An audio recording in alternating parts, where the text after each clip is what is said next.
Bonjour à tous, dans cette nouvelle formation sur Bubble, on va voir comment utiliser Bubble, on va voir surtout le cas des containers. Alors comme son nom l'indique, qu'est-ce qu'un container? En fait c'est un élément qui va permettre de contenir d'autres éléments. Sa première vocation du coup est de pouvoir grouper, comme on peut le retrouver dans beaucoup de logiciels. Dans la démonstration que je vais vous faire, je vais reprendre un des projets, je vais utiliser un groupe, donc dans la section containers qui se trouve dans l'élément visuel, et à la suite de ça, je vais en créer un directement sur ma page. Je vais, pour le besoin de cette démo, j'en ai créé plusieurs, pour le besoin de cette démonstration, je vais me contenter de lui changer sa couleur pour vous montrer à quoi il ressemble et voir où il est placé. Pour placer un élément dans un container, soit je peux, une fois qu'il est placé, mettre les éléments à l'intérieur, et pour le coup, attention, mettre les éléments à l'intérieur. Si les éléments sont correctement mis à l'intérieur, un liseré rouge apparaît dans la forme de l'élément dans lequel il va être contenu. Si je déplace mon élément, on le voit très bien. Bien sûr, je peux faire la même chose avec tous mes champs. Et ici, etc. Bien entendu, il y a un moyen plus rapide plutôt que de déplacer un champ existant. Vous pouvez aussi utiliser une fonction d'envoi dans l'arrière-plan. Donc imaginez que je déplace mon élément au-dessus de mon champ. Je le mets à la place, car c'est nécessaire, autour de l'élément à incorporer. Je l'envoie dans le fond et dans ces cas-là, je vais pouvoir déplacer les éléments plus facilement. Je vais sélectionner plusieurs éléments pour aller plus vite. Et voilà, tous mes éléments sont groupés ensemble. Et maintenant, dès que je déplace ma fenêtre, mon groupe, tous les éléments se déplacent à l'intérieur. Petite précision par contre, si vous ne déplacez pas à la souris et vous déplacez du coup aux flèches, le cercle rouge n'apparaît plus tout simplement parce que l'élément n'est plus considéré comme déplaçable à l'intérieur. C'est-à-dire que si je décale à l'extérieur, je vais avoir une problématique qui va faire que je ne pourrai pas le faire rentrer. Vous voyez, même si je suis ici, je ne pourrai pas le faire rentrer. Donc il faut forcément que je sois à la place en déplacement avec la souris. Autre point, mon élément, s'il dépasse de mon groupe, il va forcément sortir. Donc là, ce n'est pas le cas. Mais imaginez que mon élément soit plus grand et que j'essaie de le faire rentrer dans mon groupe, je ne pourrai pas le faire rentrer. Il faut que l'élément soit forcément de taille inférieure à l'élément qui le contient.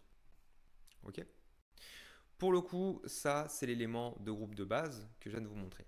Il y a bien sûr d'autres types d'éléments, le groupe, le repeating group, la pop-up, le floating group et le groupe focus, qui ont chacun un élément particulier. On va voir rapidement à quoi ça sert. Donc, globalement, le groupe, vous venez de le voir, c'est un groupe d'affichage qui permet, et vous allez voir qu'il n'y a pas que la seule option, qui permet de mettre des éléments dans un autre élément directement depuis votre page. Le repeating group, c'est quelque chose qu'on a vu tout à l'heure. Un repeating group, c'est un élément qui va permettre de grouper et répéter. Et vous allez voir que sa fonction, effectivement, par rapport à la base de données est très importante, mais on va le détailler juste après. Nous permet d'afficher différentes données de façon répétée dans les différentes cellules que constitue le repeating group, à savoir un groupe qui se répète tout simplement. On va aussi avoir tout ce qui est pop-up. Alors la pop-up, qu'est-ce que c'est? C'est un élément qui est très pratique pour faire quelque chose qui ne demande pas d'afficher une autre page. Pour le coup, la pop-up, c'est quelque chose qui apparaît en surbrillance directement depuis votre page et c'est un élément que vous pouvez faire afficher de manière assez intéressante. Par exemple, bonjour. Imaginez que mon élément, quand je valide une voiture, votre voiture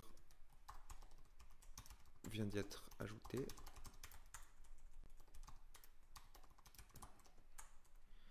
Imaginez que dès que je clique sur le bouton valider, je puisse avoir quelque chose qui s'affiche de cette manière-là. Et vous allez voir, bon voilà, je vais faire un truc voilà, un peu plus large.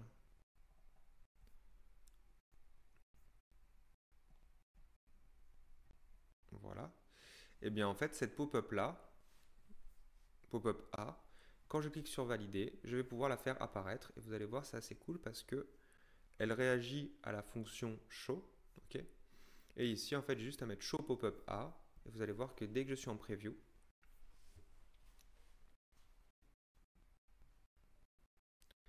hop, votre voiture vient d'être ajoutée. Donc c'est hyper pratique en fait, c'est assez graphique, c'est assez cool pour afficher notamment des petits messages. Et du coup, ça nous permet d'aller de faire de l'onboarding, de faire des messages d'alerte, de faire des éléments qui ne nécessitent pas de changer de page. Donc ça, pour le coup, c'est la pop-up. Maintenant, on va regarder tout ce qui va être floating group. Alors le floating group, ça va être un élément qui va servir pour deux choses. Mettre quelque chose de fixe, comme un header fixe. Donc le header, qu'est-ce que c'est? C'est une partie haute de votre site. Si par exemple ici, je mets un header de couleur et que je vais lui mettre un fond de couleur, c'est un élément dont les paramètres vont me permettre, de manière classique, comme un groupe, de mettre des éléments à l'intérieur. Donc je vais déplacer mes éléments volontairement. Donc ça va agir comme un groupe, c'est-à-dire que si je prends un texte et que je le mets là, il va être dedans. Vous voyez, là il n'est pas dedans, là il est dedans. Mais la petite spécificité, c'est que à l'intérieur, je vais pouvoir bloquer sa position. Et donc là, en fait, on va avoir des positions top-left. Ça va me permettre de toujours fixer l'élément par rapport à son point en haut à gauche. Et donc dans ces cas-là, vous voyez, ici, si je scroll, le menu reste fixe. Donc ça, c'est assez pratique. On peut l'utiliser aussi dans des cas où on a envie de faire du parallaxe, puisqu'on peut faire un système où l'élément remonte, et dans ces cas-là, le faire flotter par-dessus notre élément. Pour le coup, c'est une fonction avancée graphique que je vous montrerai un peu plus tard. Maintenant, on va regarder le groupe focus. Alors, le groupe focus, c'est un petit peu particulier.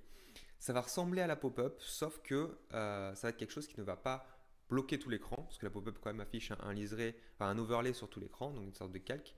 Le groupe focus, l'intérêt, c'est qu'il va se fixer à un autre élément et va me permettre de réagir à des fonctions comme show ou hide. Donc la pop-up, le système de pop-up, ça me permet effectivement d'afficher quelque chose. Et pour le coup, comme je l'ai montré, quand je cliquais sur ça, la pop-up, c'est la pop-up show, enfin c'est l'élément show dans le workflow qui va me permettre d'afficher ça. Ce qu'il faut savoir, c'est que dans le groupe focus, pour le coup, je vais faire référence à un élément et ça va me permettre, quand je le fais afficher, de ne pas avoir à me soucier de où l'élément se place. Si par exemple j'avais envie de faire afficher show hide, et c'est quelque chose qu'on va un petit peu détailler dans la section workflow en détail, si j'avais utilisé la fonction show hide, l'élément pourrait apparaître un petit peu n'importe où en fonction de la place de l'élément dans le responsive. Pour le coup, ça veut dire que si j'avais voulu faire apparaître un petit élément validé, si par exemple j'ai envie, au lieu de faire une pop-up, donc je vais l'enlever, au lieu de faire afficher une pop-up A ici, qui s'affiche en plein milieu de l'écran, mettons j'ai envie de faire apparaître un groupe qui s'affiche directement en dessous du bouton validé. Soit j'ai un groupe à mettre, et dans ces cas-là, il va falloir que je calcule sa position pour ne jamais qu'il se trompe de place, soit je vais pouvoir utiliser un groupe focus. Bien entendu, le groupe focus va pouvoir se repérer un élément. Donc pour le coup, je vais pouvoir dire bouton validé. Vous allez voir, il va se caler juste en dessous. Et en fait, si je mets un élément à l'intérieur, donc comme du texte, d'accord, et le principe, c'est que je vais dire merci d'avoir ajouté une voiture, le même message que tout à l'heure. Et ce que je vais faire, c'est quand on clique sur le bouton valider, même principe que tout à l'heure, en fait, on va show l'élément groupe focus A. Et dans ce cas-là, si je rafraîchis la page, hop, merci d'ajouter une voiture. Et pareil, si je clique à côté, comme la pop-up, ça disparaît. Voilà, vous avez fait le tour rapide des groupes focus. Et ce qui est intéressant, c'est le tour rapide de tous les containers. Et ce qui est intéressant, c'est que les containers, comme vous l'avez vu, on ne l'a pas détaillé volontairement, ont des propriétés spécifiques, et dont une, donc la plupart des éléments spécifiques se trouvent en haut. Et ensuite, vous avez des propriétés qui sont type of content et data source. Là, on l'a aussi. Et en fait, type of content, ça va permettre d'utiliser le modèle du parent-enfant. Donc, vous voyez, si je fais un repeating group, c'est quasiment obligatoire parce qu'il demande forcément une donnée. Mais dans le cas de groupe, du pop-up, du floating group et du group focus, ce n'est pas obligatoire. Pourquoi? C'est parce qu'on va pouvoir utiliser une technique, enfin la technique, un concept qui est le concept du parent-enfant. Alors, il faut savoir que ce concept du parent-enfant, ça vient du code, et en fait, ça explique qu'un enfant, c'est-à-dire un élément qui se trouve à l'intérieur d'un autre élément, hérite des propriétés de l'élément qui le contient. Et donc, ça va permettre donc l'élément qui le contient, on va appeler ça son parent, ça va permettre de ne plus avoir à transférer la donnée à chaque fois sur l'ensemble de la page, mais de pouvoir se contenter de spécifier la donnée dans l'élément qui entoure, dans le containers, et au final pouvoir se référer à ce même élément dans les éléments texte qu'on va mettre à l'intérieur. Donc concrètement, qu'est-ce que ça prend comme forme? Rappelez-vous ici, si vous vous rappelez bien, je m'adresse directement à ma current sales. Ok, donc dans mon repeating, je vais prendre un exemple. Ici, je vais utiliser la current sales voiture, donc je vais me repérer par rapport à mon groupe. Je vais pouvoir faire la même chose et exactement avoir le même résultat en faisant un élément groupe. Donc ici, je vais ouvrir. Vous voyez.